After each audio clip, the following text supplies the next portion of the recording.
ये भारत को खंड खंड में विभाजित कर रहे हैं। ये हिंदू को मुसलमान से लड़वाते थे, आज गरीब को दलित को सवर्णों से लड़वा रहे हैं, गरीब को अमीर से लड़वा रहे हैं। ऐसा हिंदुत्व भी हमें पसंद नहीं है, ऐसा प्रधानमंत्री भी हमें पसंद नहीं है।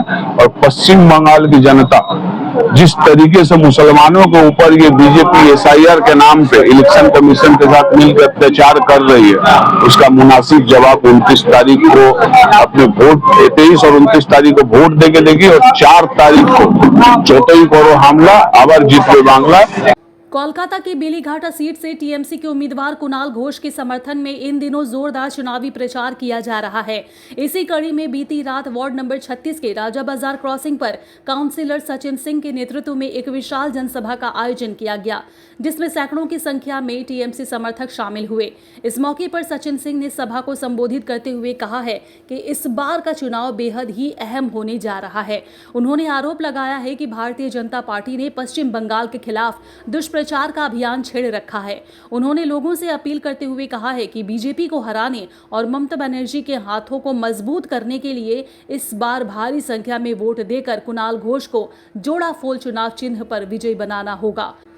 वहीं इस जनसभा में कुणाल घोष भी शामिल हुए। उन्होंने अपने संबोधन में साफ तौर पर कहा है कि इस बार का मुकाबला सिर्फ ऑल इंडिया तृणमूल कांग्रेस और भारतीय जनता पार्टी के बीच ही नहीं है, बल्कि बीजेपी के B टीम और C टीम के साथ भी है।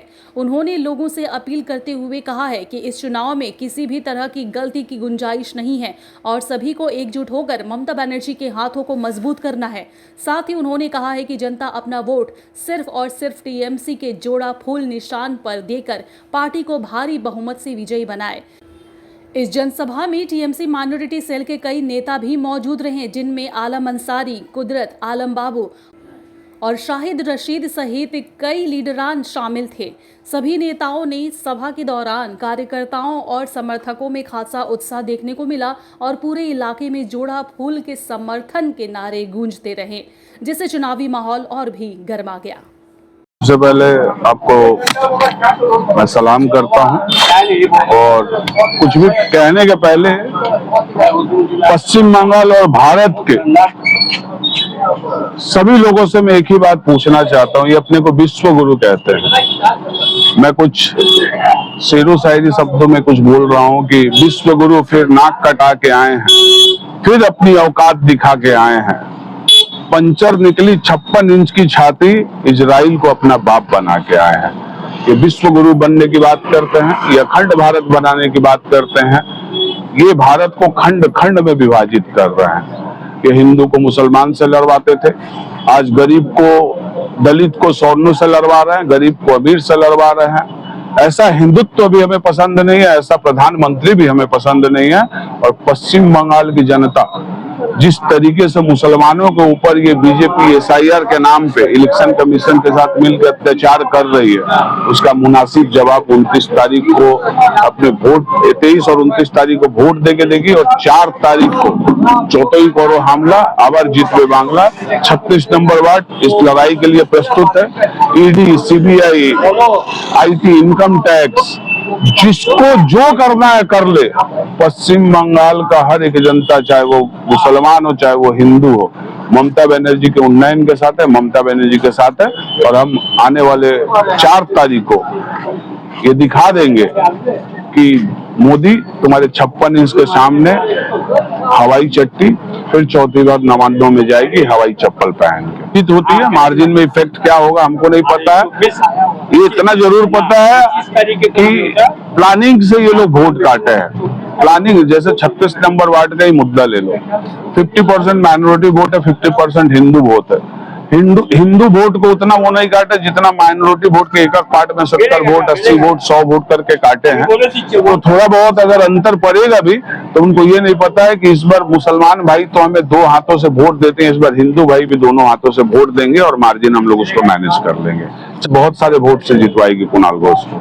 कार्यकर्ता को नहीं मार रहा, वो टीएमसी के बड़े बड़े नेताओं को भी टारगेट कर रहा है। मैं सचिन सिंह, एक हिंदू पार्षद, मैं आवाम से ये अनुरोध करना चाहता हूं और पूरे पश्चिम बंगाल के लोगों से ये अनुरोध करता हूं कि मैंने सिर्फ पश्चिम बंगाल के वोटरों के आवाज की लड़ाई को लड़ने के लिए इलेक्शन कमीशन के पास शांति से वहां पे धरना दे रहा था, तो मेरे नाम पे FIR हो गया। रिपब्लिक बांग्ला एक ऐसा टीवी है जो बीजेपी का गुणगान करती है, मतलब कि गोदी मीडिया जिसको बोल सकते हैं हम लोग, मेरे फोटो को देख के बोल रहा है कि तृणमूल दागी माल। अगर हम लोग दागी हैं तो फिर अमित शाह और नरेंद्र मोदी क्या हैं? अगर पब्लिक के स्वार्थ में बात करना अगर क्राइम है तो ऐसा क्राइम हम लोग करते रहेंगे आने वाले दिनों में। करती है यहाँ पे मुस्लिम भाई जिस तरीके से ममता बनर्जी के साथ हैं, मैं गर्व से कह सकता हूं कि एक भी वोट किसी भी पार्टी को नहीं जाएगा, क्योंकि अभी कुछ दिन पहले आपने देखा होगा प्रेस कॉन्फ्रेंस में, क्या नाम है उनका, हुमायूं कबीर, उनके आज 5 कैंडिडेट तृणमूल को ज्वाइन किए हैं। एक भी मुसलमान भाई उनके साथ नहीं होगा। मंदिर मस्जिद हम लोग के आस्था में है और हमेशा रहेगा। मैं खुद मस्जिद के पास जाता हूँ, अपने सर को झुका लेता हूँ। मैं ईद में भाइयों मुसलमान भाइयों के साथ गले मिलता हूँ। मैं शब बारात के दिन सारा रात इनके साथ रहता हूँ। तो यहाँ पे बंटवारे की राजनीति नहीं होगी, चाहे वो हिंदू हो चाहे वो मुस्लिम हो। यहाँ पे एकता की राजनीति होगी और 36 नंबर वार्ड एकता का मिसाल बनेगा। देखिए, जितना सुप्रीम कोर्ट जो वर्डिक्ट दे रहा है, जितना हम टीवी में देख पा रहे हैं, उतना ही हमको समझ में आ रहा है। ग्राउंड लेवल पे उसको इलेक्शन कमीशन कितना कर रहा है ये ना हमें पता है ना आपको पता है। इलेक्शन कमीशन ने तो बोला था कि ट्रिब्यूनल बैठाएगा, लेकिन अभी तक मैंने वो ट्रिब्यूनल कहीं देखा नहीं। तो सुप्रीम कोर्ट वर्डिक्ट दे रहा है, लेकिन ये संविधान के खिलाफ। मैं बोल रहा हूँ, इस बार का विधानसभा इलेक्शन सिर्फ सरकार बनाने का इलेक्शन नहीं है। इस बार का विधानसभा इलेक्शन संविधान बचाने का इलेक्शन है। इस बार का इलेक्शन परिवार बचाने का इलेक्शन है। इस बार का इलेक्शन अपने अस्तित्व को बचाने का इलेक्शन है। तो इस बार हम लोग अपने परिवार को बचाएंगे, अस्तित्व को बचाएंगे और संविधान को बचाएंगे और तृणमूल कांग्रेस को भारी मतों से जिताएंगे। कहने को महिला बिल था, 2023 में तृणमूल कांग्रेस ने इस बिल का समर्थन करके बिल पास करवा दिया था। ये बिल था अमेंडमेंट बिल, जहां पे आप 542 आज लोकसभा सीट है, वहां 870 सीट करना चाहते हैं। वो भी किन स्टेटों में? जनसंख्या के आधार पे, उत्तर प्रदेश, राजस्थान, छत्तीसगढ़। जहां पे बिहार, जहां पे बीजेपी मजबूत है, वहां पे जैसे उत्तर प्रदेश में 80 सीट है, उसको 120 सीट कर देंगे। तो ये सब यहाँ की जनता और यहाँ की महिलाएं समझती है। महिला सशक्तिकरण की बात बीजेपी के मुंह से अच्छा नहीं लगता, नहीं तो उन्नाव नहीं होता, हाथरस नहीं होता।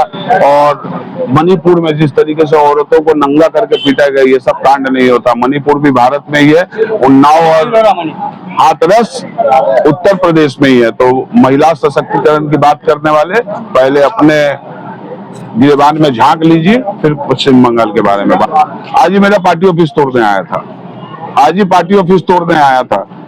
अब मैं देश के सेना के बारे में कुछ नहीं बोलना चाहता हूं, लेकिन जिस तरीके से सेना का यूज हो रहा है वो कतई हमें मंजूर नहीं है। सेना सीमा की रक्षा के लिए होती है, ना कि इलेक्शन करवाने के लिए। बस इसी से आप समझ सकते हैं कि हम लोग कितने खुश और कितने दुखी हैं। 4 तारीख के बाद टीएमसी के जो गुंडे हैं उनका जो जगह होगा जेल में, ये कहना है अमित शाह। 15 साल हम लोग सरकार में रहे, दीदी ने बोला था बदला नहीं बदल चाहिए। अगर ये सेम बात अगर दीदी ने बोल दिया होता तो अल्हम्दुलिल्लाह पश्चिम बंगाल की इस धरती पे बीजेपी बोल के कोई पार्टी ही नहीं रह जाती। 4 तारीख के बाद देखा जाएगा बाजुए कातिल में कितना दम है, देखा जाएगा 4 तारीख को इसमें कितना दम है। सरफरोशी की तमन्ना अब हमारे दिल में है, देखना है जोर कितना बाजुए कातिल में। आप लोग 1500 रुपए दे रहे हैं लक्ष्मी भंडार, वो लोग अन्नपूर्णा भंडार दे भाई 2014 में आने के पहले बोले थे 15 लाख देंगे, 15 लाख से 3000 पे चले हैं। उसका सूद भी देखोगे तो 3000 से ज्यादा होगा। वो जुमलाबाजी है। 16 महीने से दिल्ली में सरकार में आए हैं, वहां भी देने का वादा किए थे, मिला क्या? ठेंगा। तो ये आएंगे तो मिलेगा ठेंगा, हम आएंगे तो मिलेगा लक्ष्मी भंडार, दुआरे सरकार। थैंक यू वेरी मच आप लोगों को।